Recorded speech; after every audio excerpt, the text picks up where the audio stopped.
आपके घर के सेफ में, बैंक के वॉल्ट में, ड्रेसर के ड्रॉअर में एक ऐसी चीज है जो इंडिया को स्ट्रॉन्गर बना सकता है, आपका पुराना सोना। तो इस दिवाली क्यों ना उसे ही एक्सचेंज करके नई ज्वेलरी खरीदे। भारत का ऑलमोस्ट सारा सोना इंपोर्ट होता है, लेकिन अगर आप पुराना सोना एक्सचेंज करेंगे तो इंपोर्ट नहीं करना पड़ेगा, जिससे अपना देश स्ट्रॉन्गर बनेगा। आपका पुराना सोना तनिष्क में एक्सचेंज करें और बनाए भारत को और भी सुनहरा। आप सभी को नमस्कार। आपने अपना कीमती टाइम निकाल कर यहाँ पे आए हमारा न्यूज़ को कवरेज करने के लिए, इसके बहुत बहुत धन्यवाद। देखिए, मैंने पिछले साल भी जीबी पंत का एक इशू को उठाया था इन एलिजिबल रेडियोलॉजिस्ट के ऊपर में, जो कि ये मैं नहीं कह रहा था, मैं ये अंडमान निकोबार एडमिनिस्ट्रेशन ने कहा है और इसके ऊपर मैंने इंटरव्यू दी थी। पर हमारा एडमिनिस्ट्रेशन में प्रॉब्लम ये है कि जो हेल्थ सेक्रेटरी रहता है वो कुछ दिन के लिए रहता है, वो हट जाता है, डायरेक्टर चेंज हो जाते हैं जीबी पंत का, चीफ सेक्रेटरी साहब भी चेंज हो जाते हैं। मैं अब जब नए सिरे से सब बैठे हुए हैं, जैसा अभी फिलहाल हमारा डायरेक्टर एनएम्स प्रेजेंट है, डायरेक्टर हेल्थ अभी है प्रेजेंट पोर्ट ब्लेयर में, सेक्रेटरी हेल्थ है अभी पोर्ट ब्लेयर में, चीफ सेक्रेटरी साहब है, तो ये सब है। तो मैं इन्हीं का ये चीज़ मैं इनसे पूछना चाहता हूँ, क्योंकि हम बार बार देखते आए हैं कि हमारे आइलैंडर्स बहुत ही मुसीबत से जीबी पंत से गुजर रहे हैं। जब भी ये आते हैं इनका ट्रीटमेंट सही सलामत नहीं होता है, कभी इनका कहना रहता है कि रिपोर्ट सही नहीं रहती है, कोई डॉक्टर देख नहीं रहा है। तो मैं इसी संदर्भ में मैं एक पर्टिकुलरली पॉइंट आउट करके मैं आपको बता रहा हूं और एडमिनिस्ट्रेशन का आंख खोलना चाहता हूं, ताकि एडमिनिस्ट्रेशन अपना आंख खोले और ये डॉक्टर को जल्द से जल्द हटाए। क्योंकि हमने देखा था इसी साल 29 जनवरी को हमारा सेक्रेटरी और ईएनटी का डॉक्टर का जो है समय सीमा समाप्त हो गई कॉन्ट्रेक्चुअल, और उनको एक्सटेंड नहीं करा गया और उनको निकाल दिया गया। तो ये बड़ी दुख की बात है कि वैसे ही हमारे अंडमान निकोबार में कोई डॉक्टर नहीं आना चाहते, स्पेशलिस्ट नहीं आना चाहता। ये मैं नहीं, एडमिनिस्ट्रेशन कह रहा है, इवन डायरेक्टर एनएम्स, डायरेक्टर डीएचएस कह रहा है। तो जब जो है अब उनको तो निकाल रहे हैं, किस वजह से निकाल रहे हैं ये कुछ नहीं मालूम, मगर आप निकाल रहे हैं क्योंकि यहाँ अंदर काफ़ी पॉलिटिक्स चलती है ये डॉक्टर्स के बीच में। तो जब उनसे नहीं बनती है तो निकाल देते हैं। मैं इसी तरह का एक मैं आप लोगों के सामने एक पेश कर रहा हूँ।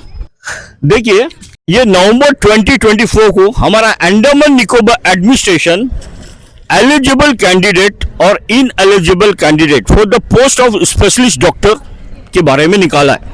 नवंबर 2024, ध्यान से सुनिएगा। ये लिस्ट में ये नीचे में एक है डॉक्टर बीम बहादुर, जो कि रेडियोलॉजिस्ट है। ही इज इन एलिजिबल, लिखा हुआ है clear cut, he is in eligible. मैं एक कॉपी आपको देता हूं, ये एडमिनिस्ट्रेशन का बाकायदा साइन हुआ वाला पेपर है, ठीक। इसके ऊपर में मैंने आवाज उठाई। उसके बाद मैं और थोड़ा पता करा, जब एडमिनिस्ट्रेशन इनके ऊपर एक्शन नहीं ली तो ऑलरेडी डिपार्टमेंट ऑफ रेडियोलॉजिस्ट, आप देखिए यहां में नाम दिया हुआ है डॉक्टर बीम बहादुर, और वो है आपका मेडिकल ऑफिसर ऑब्लिक रेडियोलॉजिस्ट। ये ऑब्लिक क्या होता है? Medical officer oblique radiologist. What is oblique? What does this oblique means? साथ में इनके साथ में 3 JR है, जूनियर रेसिडेंट है। तो जब अगर मेडिकल ऑफिसर है, that means is not a radiologist. Radiologist के लिए आपको लाइसेंस लेना पड़ता है, इसका अलग से है। ये जब मैं इनके डॉक्टर बीम बहादुर के बारे में पता किया तो मुझे पता चली है ये अर्बन एरिया का मेडिकल ऑफिसर है। तो जब ये मेडिकल ऑफिसर है अर्बन एरिया का, हाउ इज लुकिंग रेडियोलॉजिस्ट, जबकि हमारा एडमिनिस्ट्रेशन साफ कर दिया था कि he is ineligible specialist, he is ineligible for the post of specialist। तो इसको क्यों रखा गया है रेडियोलॉजिस्ट में? अब मजेदार बात यह है, जब आगे और पता किया गया तो यहां में हमारे जीबी पंत में ऑलरेडी रेडियोलॉजिस्ट है, वो भी एक नहीं 2। पहला का नाम है डॉक्टर चारू गुप्ता, डॉक्टर चारू गुप्ता पहला का नाम है, and she is MD radiologist, director of health service इसको के अंडर में है ये। दूसरी है डॉक्टर सिमी सुदर्शन, ये भी एमडी है, रेडियोलॉजिस्ट, इस ये एनएम्स के अंडर में है।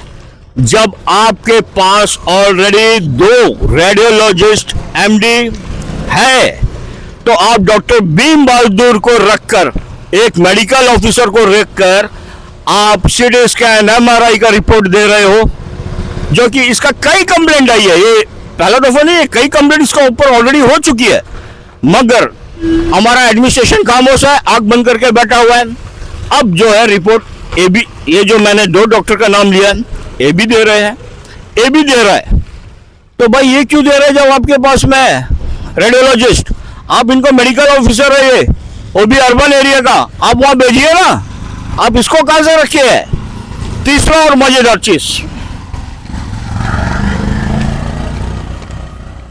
ये है अंडमान निकोबार आइलैंड का आपका मेडिकल का वेबसाइट, एनएम्स का, ये वेबसाइट में सभी डाउनलोड किया गया हुआ है, कौन सा सेक्टर में कौन कौन डॉक्टर है, क्या है। इंटरेस्टिंग चीज ये है डॉक्टर भीम बहादुर का नाम इसमें नहीं है। तो ये डॉक्टर भीम बहादुर का नाम नहीं है रेडियोलॉजिस्ट में, और इधर में एडमिनिस्ट्रेशन को जीवीपन दिखा रहा है कि इज अ रेडियोलॉजिस्ट। तो तीसरा और मजेदार बात यह है कि एडमिनिस्ट्रेशन बोल रहा है भीम बहादुर के सामने में, डॉक्टर भीम बहादुर के सामने में इज इनएलिजिबल स्पेशलिस्ट। आप बताइए ना, ये लुक्का छुपी का खेल कौन खेल रहा है? जीबी पंत एडमिनिस्ट्रेशन का साथ खेल रहा है या एडमिनिस्ट्रेशन हम पब्लिक के साथ, आइलैंडर के साथ खेल रहे हैं? जो आदमी इनएलिजिबल है आप उसको क्यों बिठा के रखे है? When he is medical officer of urban, आप उसको भेजिए ना। या में क्या आप लोगों को मारने के लिए रखे हुए हैं उसको? कितना कंप्लेंट चाहिए उनके बारे में? मैं तो आपको सारा चीज बता दिया, एडमिनिस्ट्रेशन का लेटर दिखा दिया, नोटिस दिखा दिया कि एडमिनिस्ट्रेशन को डिक्लेयर कर दिया ही इज इनएलिजिबल। फिर उसको क्यों यहाँ पे है आप बताइए। और दो ऑलरेडी एमडी रेडियोलॉजिस्ट यहाँ पे है, मैंने उनका नाम भी बताया, आप उनको चार्ज दीजिए, इनको क्यों रखे हुए हैं?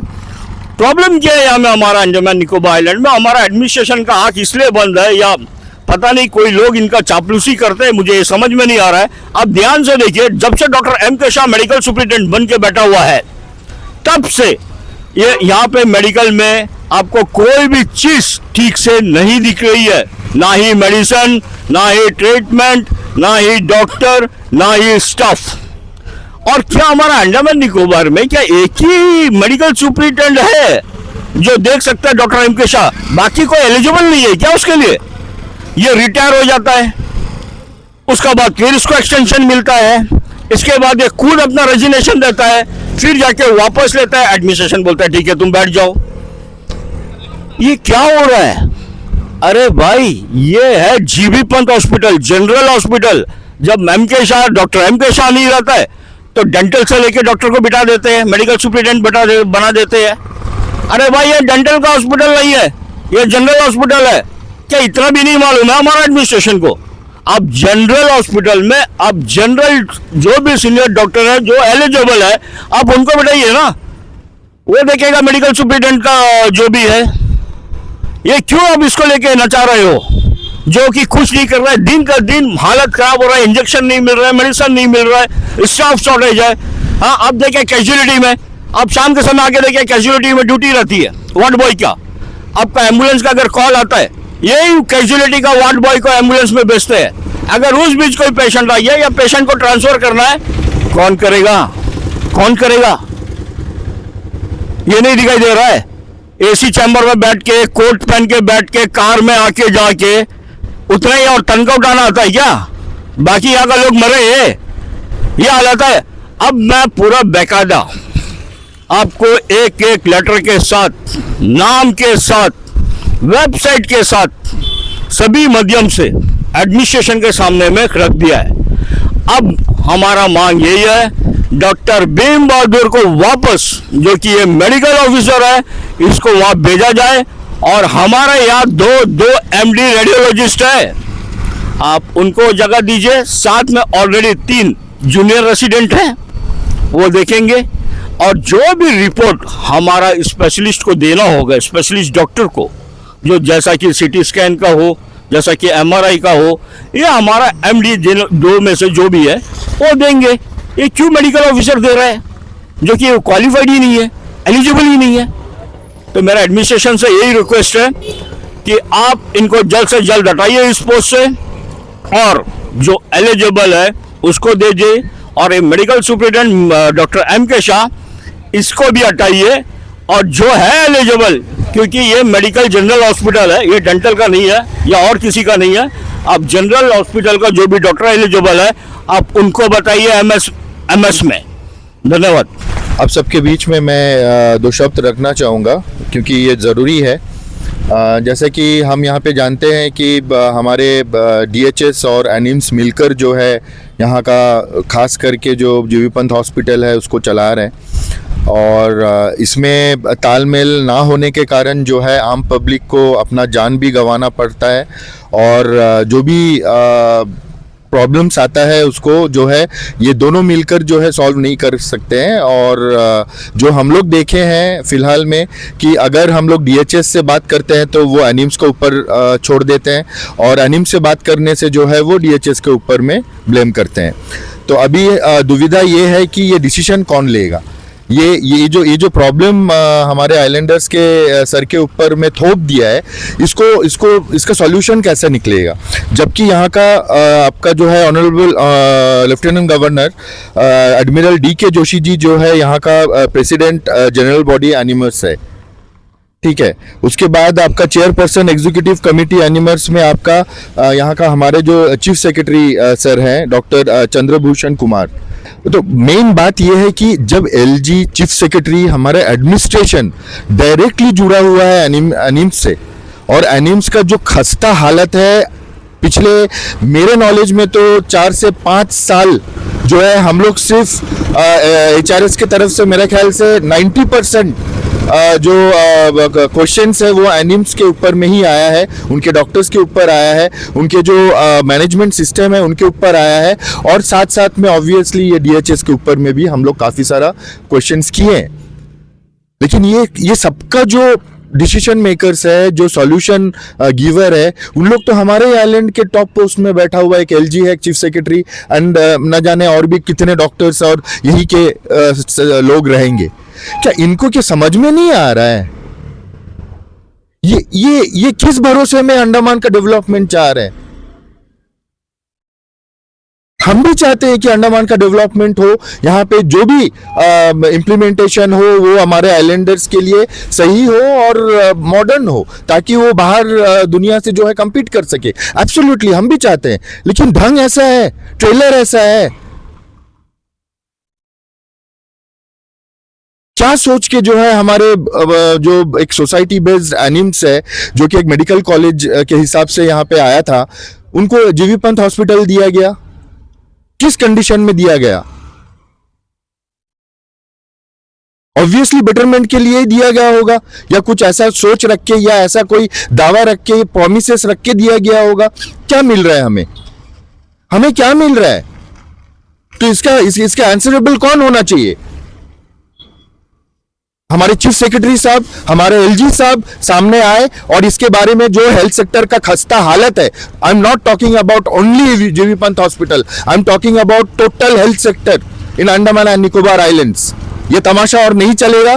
जैसा कि यहाँ में डीम यूनिवर्सिटी के लिए पूरा आइलैंडर्स इकट्ठा हुआ है, बहुत जेन्युइन था, बहुत ही सही था उनके हिसाब से कि यहाँ पे डीम यूनिवर्सिटी आने से काफ़ी सारा प्रॉब्लम्स रहेगा। ऑब्वियसली इसको डिस्कस मोड में लाना चाहिए था, लोगों से पूछना चाहिए था। वही हो रहा है ना अभी तो वही हो रहा है। 2015 से अगर ये शुरू हो रहा था तो एक भी आइलैंडर्स को प्रॉपर नॉलेज क्यों नहीं है, एक भी स्टूडेंट्स को क्यों बताया नहीं गया है? भले ये मैं नहीं बोल रहा हूँ कि डीम यूनिवर्सिटी खराब है, लेकिन क्या है कि ये सोच जिस वजह से अंडमान एंड निकोबार में इंप्लीमेंट कर रहा है, उसका आप ट्रेलर देखिए। एनिम्स को यहाँ पे लाया गया बेटरमेंट के लिए, लेकिन यहाँ में बर्बादी छा गई है।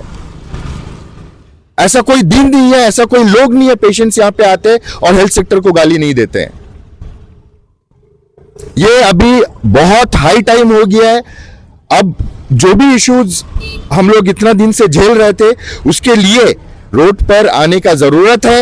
ये हम आह्वान करते हैं हमारे आइलैंडर्स से, इवन जो सपोर्टर्स है आइलैंडर, मतलब ये प्रॉब्लम्स के, मतलब जो चाहते हैं कि इसका निवारण जल्द से जल्द हो, उनसे भी मेरा रिक्वेस्ट है, ऐसा एनजीओ से मेरा रिक्वेस्ट है, गवर्नमेंट सर्वेंट से मेरा रिक्वेस्ट है कि आप लोग थोड़ा अपना सोर्स और इन्फ्लुएंस लगाए, ताकि हम लोग ये जो विरोध हम लोग एनिम्स और डीएचएस को लेके आगामी दिन करने वाले हैं, उसमें जो है फुल सपोर्ट मिले, क्योंकि ये एचआरएस और अंशुमन और राकेश लाल का बात नहीं है। ये बात है जैसे हमारे स्टूडेंट्स का फ्यूचर का बात था, अभी जो है आइलैंडर्स का लाइफ का सवाल है। तो इसमें हम देखते हैं कि कितने आइलैंडर्स और कितने लोग इस मुहिम पर साथ देते हैं, हम देखेंगे उस दिन। अंशुमन जी, अभी जो यहाँ पर आपने मुद्दा को सामने रखा है, बात रखा है जी, इसमें कहीं ना कहीं नेग्लिजेंसी की भी बात है। बिल्कुल। तो आपको क्या लगता है कि नेग्लिजेंसी का कारण क्या है? नेग्लिजेंसी का कारण है कि लैक ऑफ मॉनिटरिंग सिस्टम। आपका जो ऑडिट टीम है, उन लोग भी खास कोई इंटरेस्ट ले नहीं रहे। जब एडमिनिस्ट्रेशन ही नहीं ले रहा है, जब एलजी चीफ सेक्रेटरी बॉर्डरलेस है, तो बाकियों का तो आप समझ ही सकते हो। अगर प्रिंसिपल स्कूल का ही नेग्लिजेंस ना है, अगर वो नेग्लिजेंसी जो है उनका मोटो रहा हो, तो स्टूडेंट्स और टीचर्स क्या करेंगे? उन लोग भी बंक मारेंगे क्लासेस। कोई पढ़ाई हो रहा है नहीं हो रहा है, कोई बॉदर ही नहीं करेगा ना। तो वही हालत है, सिंपल। देखिए, ये आईएएस ऑफिसर्स लोग यहाँ पे आते हैं, उनके लिए इतना बड़ा फैसिलिटीज रहता है। इन लोग बोलते हैं कि पूरा आपका जो है इंडियन डेमोक्रेसी जो है उन लोग संभाल रहे हैं। यही तो एक नमूना है अंडमान एंड निकोबार आइलैंड में। भले ही इसके पीठ पीछे में कोई भी हो, यहाँ से मैं सेंट्रल को भी मैं क्वेश्चन करूंगा कि आप क्या यहाँ पे देखना चाहते थे और आपको क्या दिखाई दे रहा है? आप क्या सोच के अंडमान के लोगों के बीच में आके वादा किए थे, प्रॉमिसेस किए थे, और यहाँ पे क्या हो रहा है? आपका नजरिया क्या है? मुझे उनसे भी क्वेश्चन पूछना है। यहाँ पे सिर्फ हवा में बात करने से नहीं होगा। हम लोग भले ही हम लोग यहाँ अंडमान में रहते हो, दूर दराज एरिया है, मेनलैंड से कट ऑफ है, इसका मतलब ये नहीं है कि हम लोग इंडियन गवर्नमेंट के अंडर में नहीं आते हैं। हम लोग इंडियन गवर्नमेंट को टैक्स नहीं देते हैं। हम लोग इंडियन गवर्नमेंट का जो भी इम्प्लीमेंटेशंस है और रूल्स एंड रेगुलेशंस है, हम लोग अंडमान एंड निकोबार में नहीं निभाते हैं। इसका बदले में हमें क्या मिलता है? हमारा फंडामेंटल राइट्स, कॉन्स्टिट्यूशनल राइट्स का क्या? यहाँ पे एनजीओज हमारे जैसा लोग आके गला फाड़ते रहेगा और मीडिया में आके 2-4 लाइक आ जाएगा, 4-5 गाली हमें ही सुनना पड़ेगा, बस खत्म। ये हाई टाइम है। मैं आइलैंडर्स से मैं रिक्वेस्ट करता हूं कि आगामी दिन हम जब ऐलान करें, तब भारी से भारी मात्रा में एटलीस्ट हमारे खुद के हेल्थ सेक्टर को लेकर जो है आवाज उठाएं, साथ दे, सपोर्ट करें, ताकि सेंट्रल तक जो है हिल जाए कि हाँ वाकई में यहाँ प्रॉब्लम है। मुझे आपसे जानना चाहेंगे, अभी आपने जो ये सब बताया और आप जो अंडमान के निवासी जो लोग हैं उनसे आप बोल रहे हैं एकजुट होने का, तो आपका अगला कदम आप क्या चाहते हैं कि कैसा होना चाहिए? क्या आंदोलन की तरफ आपका इशारा है? 101%। जब हम एजुकेशन को इतने इम्पोर्टेंस दे सकते हैं, आप नहीं समझते कि हेल्थ सेक्टर को इम्पोर्टेंस देना चाहिए या नहीं देना चाहिए? हाँ, वही स्टूडेंट्स जो वहाँ में मेहनत करके तकलीफ करके पढ़ रहे हैं, उन्हीं का घर का मेंबर अगर ये जीवी पंथ में आके पढ़े रहे, अब वो स्टूडेंट्स का हाल क्या होता है, उनका पढ़ाई का हाल क्या होता है, ऐसा तो कई है, बाहर से पता नहीं चलेगा। मैं हर एक आइलैंडर से मैं रिक्वेस्ट करता हूँ कि आप कभी भी आप जीवी पंथ हॉस्पिटल में आए, जितना भी वार्ड्स है एक बार घूमकर देखें कि उनका बच्चे क्या कॉलेजेस में नहीं पढ़ रहे हैं, उनका बच्चे क्या स्कूल्स में नहीं पढ़ रहे हैं। वो बच्चा पढ़ेगा क्या? वो बच्चा अपना कैरियर बनाएगा क्या? या में माँ बाप ही हॉस्पिटल में आधा जिंदगी जो है यहीं पे बिता देता है, या तो जिंदगी नहीं रहता है। ये हमें समझना चाहिए। Students issue is top most issue, but I think health sector is also a top most priority for Islanders. और मैं रिक्वेस्ट करूंगा कि जब भी हम आह्वान करें मैं जेन्युइनली बात कर रहा हूँ, इररेस्पेक्टिव ऑफ पॉलिटिकल पार्टीज और एनी काइंड ऑफ पॉलिटिक्स और एनीथिंग। मैं रिक्वेस्ट करता हूं, हिंदू राष्ट्र शक्ति एक ऑर्गेनाइजेशन है जो आइलैंडर्स के लिए 24/7 डेडिकेटेड है। उनके तरफ से, उनके बिहाफ में मैं आइलैंडर्स से मैं रिक्वेस्ट करता हूं कि जब भी हम रिक्वेस्ट करें, जब भी हम आपको आह्वान करें, प्लीज कम से कम इस बार आए, क्योंकि हम देखे हैं जब एकता में जो ताकत है वो हम लोग देख चुके हैं। क्यों ना एक हेल्थ सेक्टर के लिए हम लोग ये चीज करें, जेन्युइनली मेरा रिक्वेस्ट रहेगा।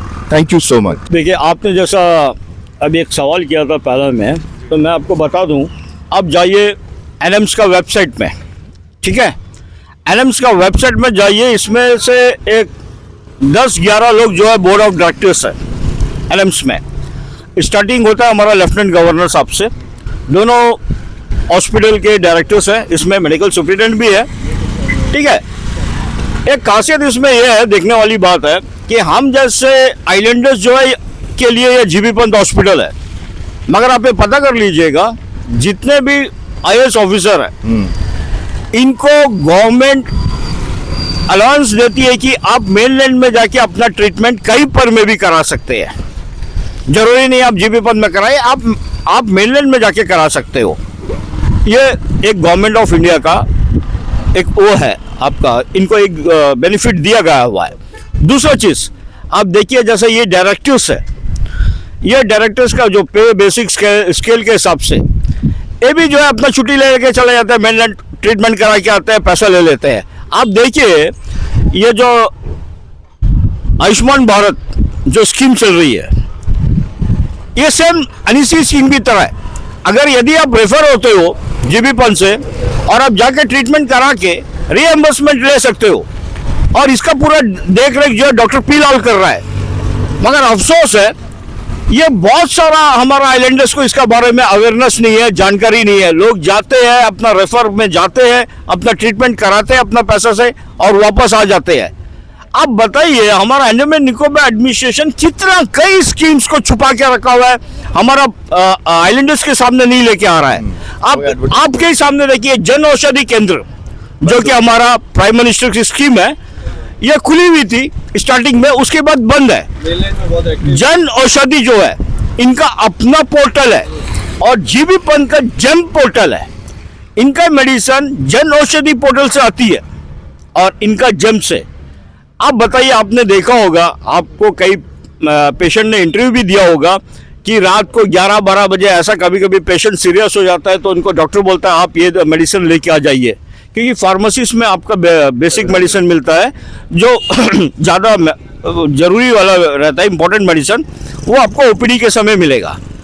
तो आप देखिए, रात को 11 बजे यदि कोई डॉक्टर लिख के दे दिया, यदि किसी के साथ ऐसा हादसा हुआ, सारा हमारा अंडमान निकोबार आइलैंड का फार्मेसीज बंद हो जाती है। वो कहाँ जाएगा? अगर ये जन औषधि खुली रहती 24/7, इसमें आपको मेडिसिन उपलब्ध मिल जाती, वो भी चीपेस्ट प्राइस में। मैं लास्ट टाइम जब डॉक्टर सूजा एंटोनी जी डायरेक्टर थी, मैं खुद गया और उनसे मिला। मैं उनको बोला, मैडम देखिए, जन औषधि केंद्र ऑलरेडी बंद है, आप हमारे कई अनएम्प्लॉयमेंट यूथ्स है जो फार्मासिस्ट करके आए हुए हैं, आप उनको लीज में दे दीजिए, बाकी जगह में भी लीज में खुलाइए, आप उनसे जो है महीना में रेंट एक फिक्स कर दीजिए और लेंगे, वो अपना काम करेंगे मैडम, उनका भी आमदनी होगा, उनका घर बार चलेगा और पेशेंट को भी मेडिसिन बराबर मिलेगा। हाँ, ये काम ना अंडर प्रोसेस है, हमको बोली। वो आज तक वो रिटायर होकर चले गई, वो प्रोसेस ही में है। बड़ा दुख लगता है कि ऐसा हम लोग को गुमराह कर रहा है आइलैंडर्स को। लोगों को कोई चीज का अवेयरनेस नहीं है, कोई चीज बताया नहीं जा रहा है, लोग अपने तरफ से घूम रहे हैं। आप बताइए क्या हो रहा है? सबसे मेन जो है हमारा डॉक्टर एम के शाह मेडिकल सुप्रिटेंडेंट, इसको हटा दीजिए, ये सारा सिस्टमैटिक ठीक हो जाए, क्योंकि medical superintendent is the whole sole incharge of the hospital, even medicine also. अब हटा दीजिए इसको। अब इनको क्यों रखे? रिटायर हो गया, अब फिर एक्सटेंशन एज के हिसाब से, उसके बाद फिर एक्सटेंशन, वो अपना रेजिग्नेशन दे दिया, फिर बाद में बोलता हमको रेजिग्नेशन अपना वापस दे दो मेरा को, फिर उसको रखते हो। क्या यार, एक ही आदमी है क्या हमारा अंडमान निकोबार आइलैंड में? अब दूसरों को दीजिए ना, ये क्या कर रहे हैं? Thank you. मैं ये कहूँगा हमारा अंडमान निकोबार आइलैंडर से कि आप जागिए, जागने का समय आ चुका है, ऑलरेडी हो चुका है। अगर अब नहीं जागे तो फिर बहुत देर हो जाएगी। धन्यवाद।